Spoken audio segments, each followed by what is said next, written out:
What is going on, everybody, and welcome back to another installment into the extraordinary life of Emon. I am your host, and today I got another story for you guys. It has been crazy. Labor Day weekend just passed, and I don't know what's going on. People just want to try me. But before we get into that, please do me that favor, like this video, subscribe to the channel, leave me a wonderful comment down below, all that wonderful good stuff. That all being said, let's go ahead and get right into it.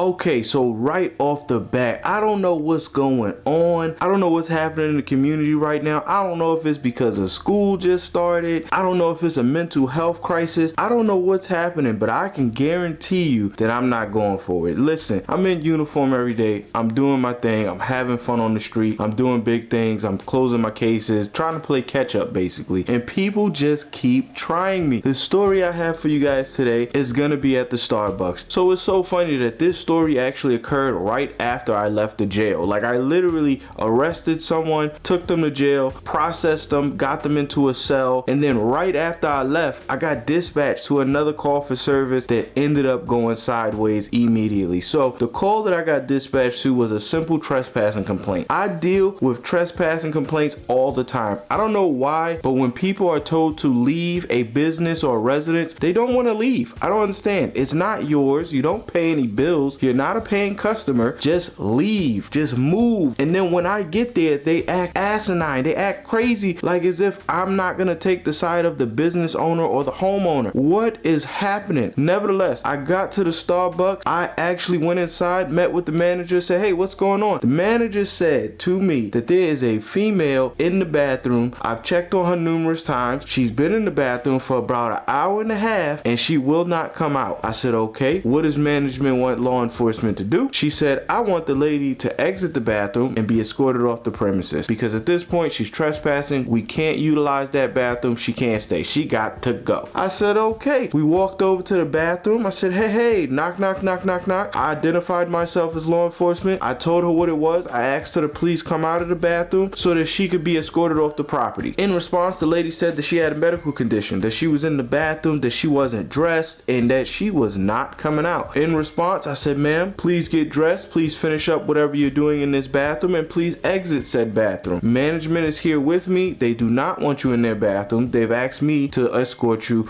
off the premises. Please gather your belongings so that we can make haste. Again, the lady refuses. She said it. I'm not coming out of this bathroom. And I'm like, oh my goodness, she's really trying me right now. She's really trying our patience, and she's really thinking that she's not coming out of this bathroom, but she definitely is. So I'm talking to my coworker. Management again knocks on the door and tells her, ma'am, please come out. You're gonna get in a lot of trouble when you don't have to get in trouble. You could just leave. Still, no dice. She doesn't come out. She says she has a medical condition. She's cleaning herself. I'm not coming out of the bathroom. I said, okay. So she actually cracks the door. She looks around. She has her shirt on. I can't see the bottom half of her body. I say, listen, it's time to go. Gather your belongings. Let's go. We have to get out of this bathroom. This is not. She tells me, oh my God, I'm naked. You're trying to look at me naked. You're violating my rights. I'm like, ma'am, one, you don't have a right to privacy in this bathroom. It's not yours. This is not your bathroom. Once you've been asked to leave the property via management, you no longer have a right to even be here. So please gather your belongings and let's go. Again, she's yelling violation of law. She's saying that I'm a corrupt person. I'm trying to look into the bathroom. And I'm like, listen, I don't even want to see you. I don't care for you. I just want you to come out of the bathroom. She says, oh my God, I'm naked. Why do you keep trying to look in here? And then I can actually see now that she had pants on. She had pants on. I said, ma'am, I can see you have a shirt and you have pants on. You're not naked. Gather your belongings and let's go. She tried to close the door in my face. I love it when people try to close the door in my face because it never works. I literally just grabbed the doorknob, put my fist right there, put my foot in place to brace myself so she couldn't actually close the door. I actually gave her commands not to continue to push on the door because at that point, she's actually stepping into the realm of assault and a Leo, and I really didn't want her to go down for that. She did didn't really deserve that. She wasn't trying to actively hurt me or anything. She was just doing that to try to close the door. Nevertheless, I gave her commands to stop what she was doing, to open the door, she's not naked, and to come out of the bathroom. I noticed she had these weird gloves on her hands. They were like the see-through plastic disposable gloves, and there was a weird odor coming out of that room. I said, listen, I don't know what you're doing in there, but it needs to stop. Like, I don't know what's happening. You got gloves on. Now I'm worried that you have weapons. Are you drinking bleach in there? What's happening? What's actually happening? So I pushed the door a little bit, and I realized that something's behind the door. So she's actually now actively bracing the door. I decide, okay, so I'm holding the door open. I call my supervisor. My coworker is now next to me, and we're now stacked up on this door. We're communicating with her, so I can confirm that she's alive, well, and not really in any imminent danger like that. However, while conversing with her, she actually calls 911 on me. She calls 911 dispatch, and 911 dispatch is calling me via radio to tell me that she's on the phone talking about me. And I'm like, yeah, I know, I can hear her. I'm right in front of her. It's okay, it's all good, you can hang up on her. But then she asks 911 dispatch to not hang up. So of course they're like, well, we can't hang up because now the caller is saying she doesn't want us to hang up. I said, okay, nevertheless, you can stay on the phone if you like. She asked for a sergeant, she asked for a lieutenant, she asked for a captain. We're not doing that. I told her my sergeant's on the way, no problem there, he'll be here momentarily. Sergeant gets there, she acts crazy, he says, no, you gotta come out of the bathroom. So she's now accusing him of taking sides, and he's like, no, I'm not taking sides, you're just wrong, you're doing something illegal, and if you continue, you're gonna be arrested. Again, she refuses to come out of the bathroom. So I had no other choice. I literally told her, ma'am, you're now being placed under arrest in reference to trespassing. You are now being commanded to come out of the bathroom. She again refuses. I'm not coming out of the bathroom. I want an ambulance. I said, okay, well, I'll get you medically evaluated right after I get you in some handcuffs. She says, no, I'm not going with you. I'm not going to jail. I'm not coming out of this bathroom. I have a medical condition, etc., etc. Right now, she's actually standing in the doorway. Like, I can see her. She's physically fine. I asked her, I said, hey, what's bracing this door? Why can't I open this door? She put down the baby table, and it was in a position to where if you try to open the door, it jams the door. So you can't actually open the door. At that moment, as I'm talking to her, I wave to management. Management comes over to her face, tells her to leave. So now it's definitely set in stone. We're golden. I asked management to close the store temporarily while law enforcement addresses the concern. What this basically meant is I didn't want the public to see this lady get yoked up. I give the lady several commands. I've given her time. I've given her opportunity to actually comply. And at this point, she has not. So I talked to Sarge. I talked to my coworker who was standing next to me. So we all are on the same page and we all know what's about to happen. I pushed the door slightly further open, just enough to get her up out of there. And then I say, hey, come here. Let me see you. I got to make sure you're okay. As soon as she came to me, I grabbed her. At first, she wasn't trying to go. She was actually actively resisting me. She was pulling backward, trying not to go. But obviously, no, you're coming with me. So I already had a good hold on her. You ain't messing with this kung fu grip. I pulled her halfway out of the bathroom. My coworker swung around the back of me and grabbed her right then and there. Half of her body was out, but she had twisted her body now so that she couldn't fit. So she was trying to actively stay in this bathroom, and I wasn't having it. The manager of the Starbucks is standing right there. She was like, if you need to break the door, just break the door. I said, okay. I actually went to the door, grabbed it by the side, and pushed it as hard as I can. I could feel the baby table giving way, and I'm just pushing and pushing and pushing and pushing it. And every time I push it, I get a little bit more space. So I didn't want to completely break it. I just wanted to have enough room to get the lady out. So I corresponded with my partner, and I said, I'm gonna push, you pull. As soon as I push, pull her up out of here so we can avoid breaking down this door completely. He says, okay. We give a little countdown. I push, he pulls, she comes out. As soon as she comes out, I put this lady in handcuffs so fast, and she was actively resisting, moving her body and,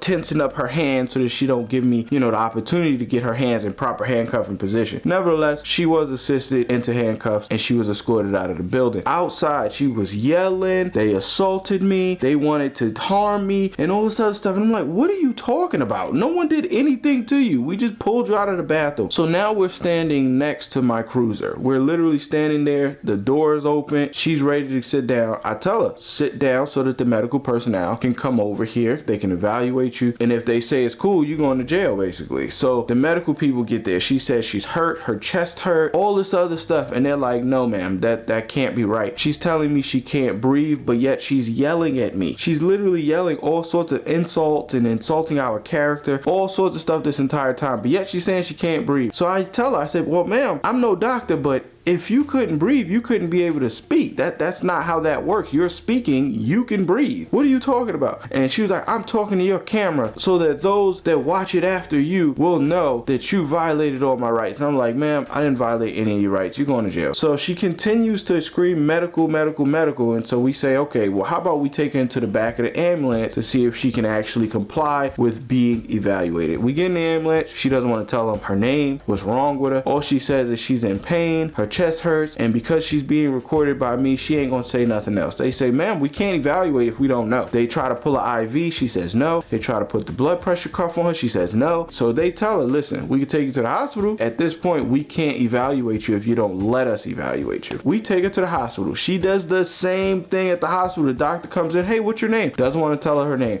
She does acknowledge that she knows where she is, you know, she know what day it is, she know who the president is, so she's completely coherent. They come in with the machines and everything. She refuses everything. She doesn't want to allow them to draw her blood, take her blood pressure, do an EKG, none of that. She doesn't want any of that done. So the doctor says, hey, I'm out of diamonds, ma'am. You're not cooperating. I don't have anything further to do. At this point in time, I'm going to go ahead and print out your discharge paperwork, and these gentlemen are going to take you to jail. Also, while at the hospital, she got to talk to the LT. The LT came down, talked to her, acknowledged that she was a terrible person and that she was going to jail based off her own actions. As soon as I got those discharge paperwork, I put her in the back of the car and she went to jail. At the jail, she was eventually charged with obstructing justice and trespassing. But that's it. That's how that story goes. I'm trying to tell you, people just trying me nowadays. I don't know what's happening. I don't know why, but they are definitely trying me. But that's it. If you did enjoy this, please like this video, leave me a wonderful comment down below, all that wonderful good stuff. This has been another installment into the extraordinary life of Emon. I've been your host, and I'll definitely see you on the next one.